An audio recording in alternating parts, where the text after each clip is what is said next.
Hello student. तो BSc third year botany के अंतर्गत हम पढ़ रहे हैं टेक्सोनॉमी एंड एम्ब्रियोलॉजी, जिसमें पढ़ रहे हैं यूनिट थर्ड एम्ब्रियोलॉजी के बारे में, और जिसमें जो अपना टॉपिक चल रहा है वो हुई पर परागण की विधियाँ। टॉपिक का नाम है पर परागण की विधियाँ।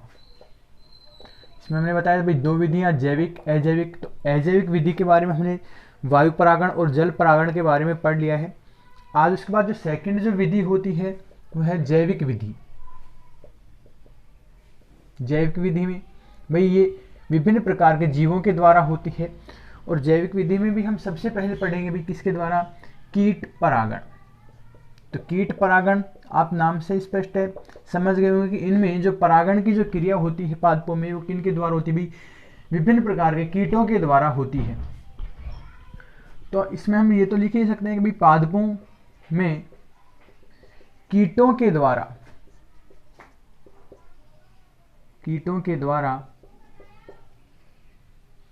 होने वाली परागण क्रिया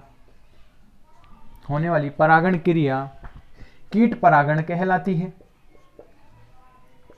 कीट परागण कहलाती है। अब कीट की बात करें भाई ऐसे कौन कौन से कीट होते हैं जिनके द्वारा परागण की जो होती है क्रिया संपन्न होती है। जैसे कि हम बात करें वेस्प मतलब ततैया होता है, मधुमक्खी होती है, ठीक है, बीटल होते हैं, मोथ होते हैं। तो विभिन्न प्रकार के कीट होते हैं जिनके द्वारा क्या होती है, इनमें पादपों में परागण की क्रिया होती है। तो इसमें हम लिखेंगे भाई यह क्रिया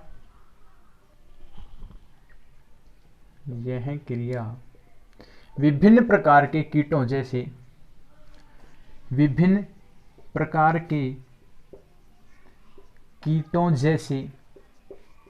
कि वेस्प मतलब ततैया,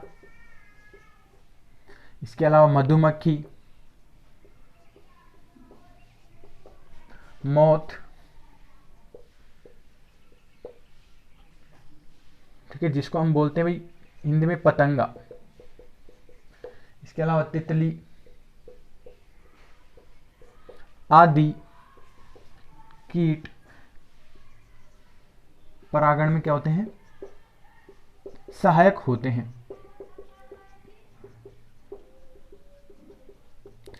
अब ऐसे पादप भाई जिनमें जो कीटों के द्वारा परागण होता है तो उनमें क्या होता है कि भाई जो पुष्प होते हैं कैसे होते हैं, मकरंद युक्त होते हैं, आकर्षक होते हैं, मतलब विभिन्न रंगों के होते हैं और सुगंधमय होते हैं।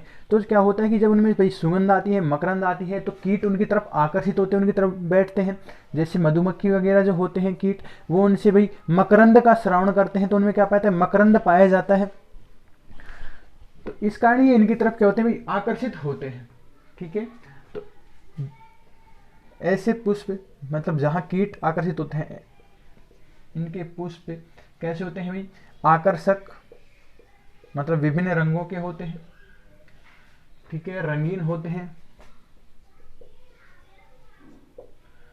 सुगंध युक्त होते हैं, सुगंध युक्त व मकरंद युक्त होते हैं, जिसके कारण क्या होते हैं, कीट इनकी तरफ आकर्षित होते हैं। और हम बात करें भी जो आवर्तबीजी पादपों की, तो आवर्तबीजी जो पादप होते हैं अधिकांश लगभग 80% जो पादप होते हैं उनमें जो परागण होता है कीट परागण के द्वारा ही होता है।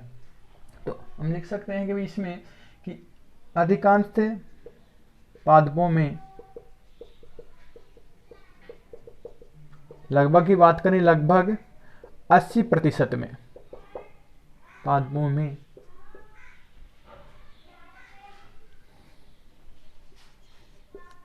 परागण कीट द्वारा होता है। और कीट में भी जो अधिकांशतः होता है सबसे ज्यादा वो किन के द्वारा होता है भाई, मधुमक्खियों के द्वारा होता है। परागण कीट द्वारा होता है, और इनमें भी जो कीट की बात करें तो सबसे ज्यादा भाई मधुमक्खी के द्वारा होते हैं। क्यों? क्योंकि भाई मकरंद का श्रवण करती है और क्या, शहद का निर्माण करती है, तो फिर उनमें परागण में भी क्या होती है, सहायक होती है।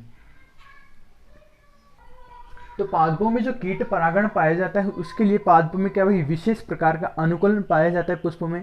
तो यहाँ कुछ हम एक दो एग्जाम्पल देखते हैं कि भाई उनमें किस प्रकार से परागण होता है। तो सबसे पहले हम देखते हैं भाई साल्विया के पादप में परागण। इसमें कीट परागण में अपना जो पहला टॉपिक है भाई साल्विया जो पादप होता है उसमें कीटों के द्वारा परागण किस प्रकार से होता है वो हम पढ़ेंगे। तो हम पढ़ेंगे भाई साल्विया में परागण। ठीक है, तो डायग्राम की सहायता से देखते हैं कि इसमें जो परागण की जो क्रिया होती है किस प्रकार से होती है। कि क्या होता है, साल्विया पादप का क्या होता है भाई, पुष्प होता है। ठीक है, और इसमें जो पुष्प होता है उसका जो दल होता है कैसे होता है, द्विओष्ठी होता है। ठीक है, ये क्या होते हैं भाई, ये तो क्या हो गया भाई, ये दल, ये होते हैं दल भाग। तो दल भाग कैसे होता है, द्विओष्ठी प्रकार का पाया जाता है, मतलब जैसे होठ होते हैं उस प्रकार के, एक ऊपर की तरफ एक नीचे की तरफ, इस प्रकार से पाया जाता है।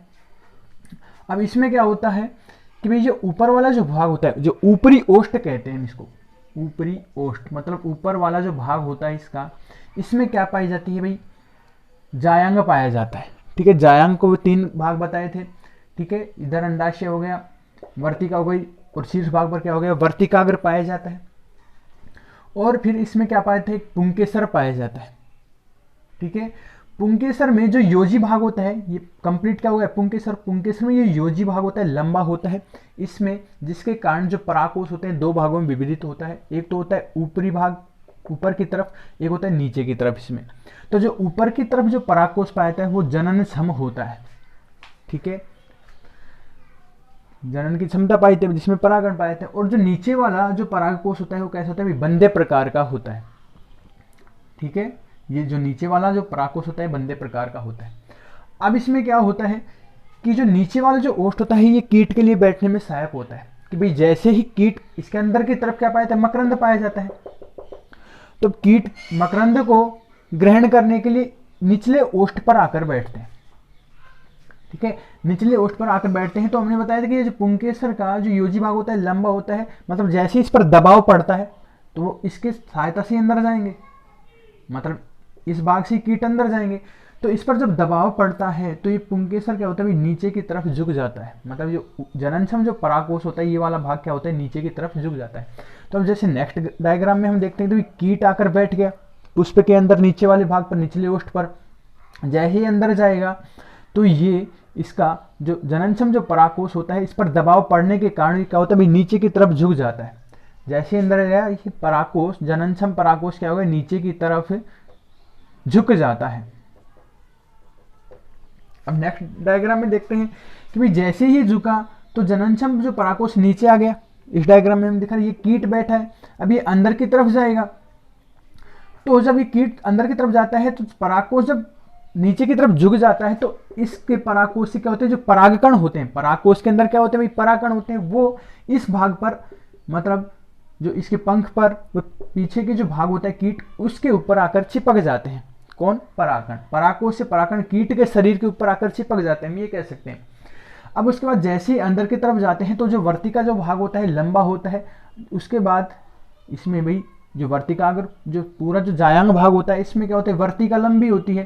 तो जब वर्तिका लंबी होती है तो वर्तिकाग्र भाग भी क्या होता है, नीचे की तरफ झुक जाता है। और जैसे ही फिर ये वर्तिकाग्र भाग भी कीट के संपर्क में आता है तो जो परागकण होते हैं वर्तिकाग्र भाग से चिपक जाते हैं और इनमें परागण की क्रिया संपन्न हो जाती है। तो इस प्रकार इनमें परागण हो जाता है। तो इसमें हम लिखेंगे कि भाई जो इस पौधे में या इसके पादप में पुष्प द्विओष्ठी होता है, द्विओष्ठी होता है। इन दोनों ओष्ठों में से, इन दोनों ओष्ठों में से भाई एक कहाँ पाया था, ऊपर की तरफ, एक नीचे की तरफ, में से एक ओष्ठ ऊपर की ओर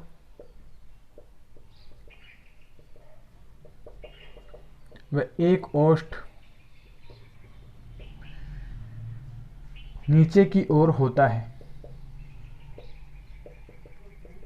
नीचे की ओर होता है। ऊपरी ओष्ठ 2 दलों के द्वारा बना होता है, ऊपरी ओष्ठ 2 दलों के द्वारा बना होता है। ठीक है, जो ऊपर की ओर उठा हुआ, जो ऊपर की ओर उठा हुआ वह अंदर की ओर मुड़ा हुआ होता है। मुड़ा हुआ होता है। इस मुड़े हुए हिस्से में, मतलब इस मुड़े हुए हिस्से में क्या पाया जाता है? पुंकेसर पाया जाता है। दूसरा वर्तिका पाया जाता है। ये जो मुड़ा हुआ हिस्सा होता है इसमें क्या पाया जाता है भाई? ये वाला भाग वर्तिका, ठीक है, और पुंकेसर। इस मुड़े हुए हिस्से में पुंकेसर व वर्तिका स्थित रहते हैं।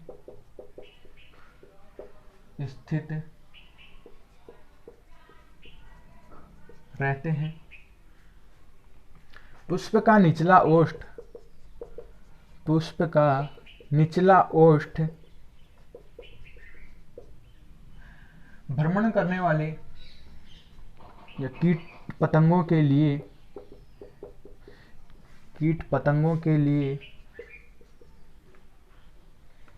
बैठने का कार्य करता है, मतलब मंच का कार्य करता है। ये यहाँ पर आकर बैठते हैं, बैठने का कार्य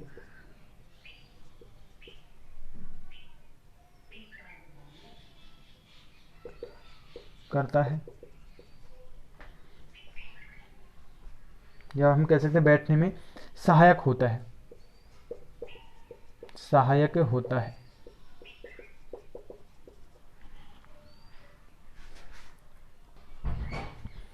इनमें दो पुंकेसर होते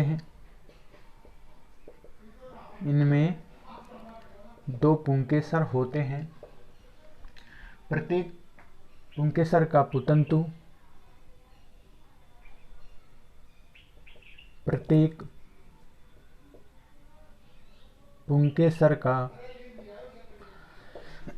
पुतंतु छोटा होता है। पुंकेसर का योजी बढ़ जाता है। पुंकेसर के भाग में जो योजी होता है बढ़ जाता है, तो पुंकेसर का योजी बढ़ जाता है।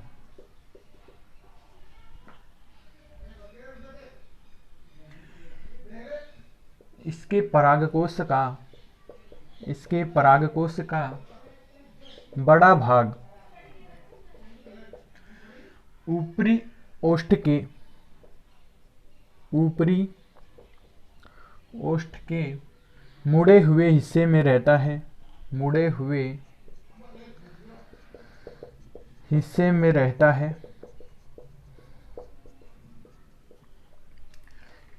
जो ऊपरी मुड़े हुए हिस्से में रहता है वो कैसे? तो भाई जननक्षम होता है, मतलब उर्वरक होता है। जो जननक्षम होता है,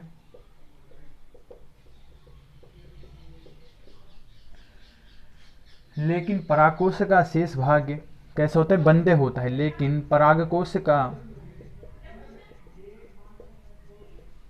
शेष भाग बंदे होता है,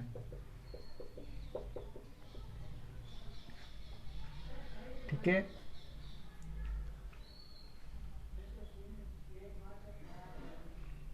नेक्स्ट हम लिखेंगे कि पुंकेसर की जो बंदे पाली होती है कैसी होती है भाई? ये वाली छोटी पाई जाती है, और इसकी जो कैसी होती है? बड़ी पाली होती है। तो इसमें लिखेंगे थोड़ा सा दबाव पड़ने पर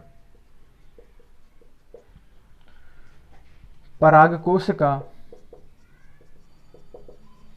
जननक्षम भाग नीचे की तरफ क्या होता है? झुक जाता है, नीचे की ओर झुक जाता है। इस पुष्प में मकरंद कहाँ? अंदर की तरफ पाया जाता है। मकरंद अंदर की ओर पाया जाता है।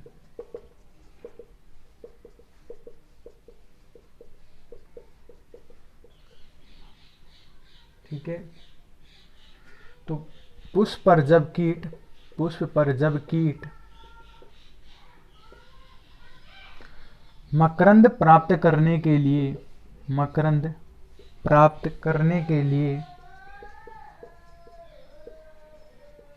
अंदर की तरफ जाता है, अंदर की ओर जाता है तो बंधे पाली से होकर गुजरता है। तो बंधे पाली से होकर गुजरता है, ठीक है, जिससे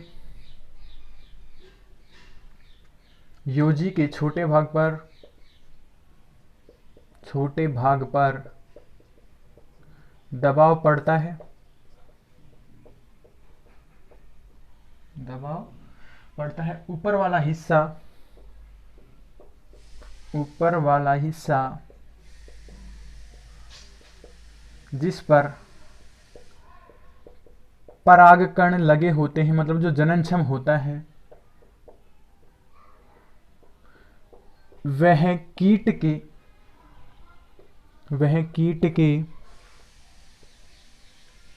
पीठ पर स्पर्श करता है। जो जननक्षम परागकोष्ठ है, इसके पीठ पर स्पर्श करता है तो परागकण इससे चिपक जाते हैं। तो परागकण इससे मतलब कीट से चिपक जाते हैं।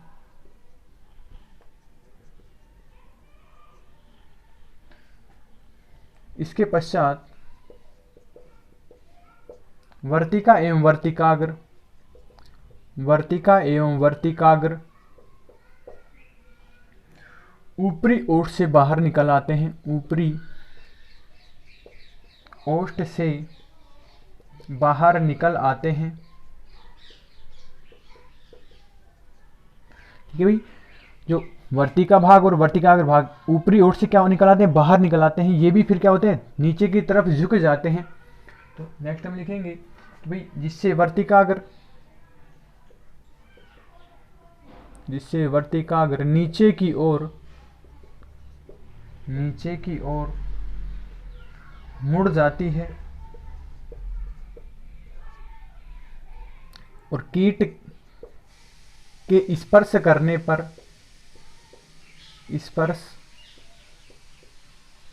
पर परागकण यहाँ वर्तिकाग्र से चिपक जाते हैं और परागण क्रिया संपन्न हो जाती है। परागण क्रिया संपन्न हो जाती है। तो ये होता है अपना साल्विया में कीट परागण।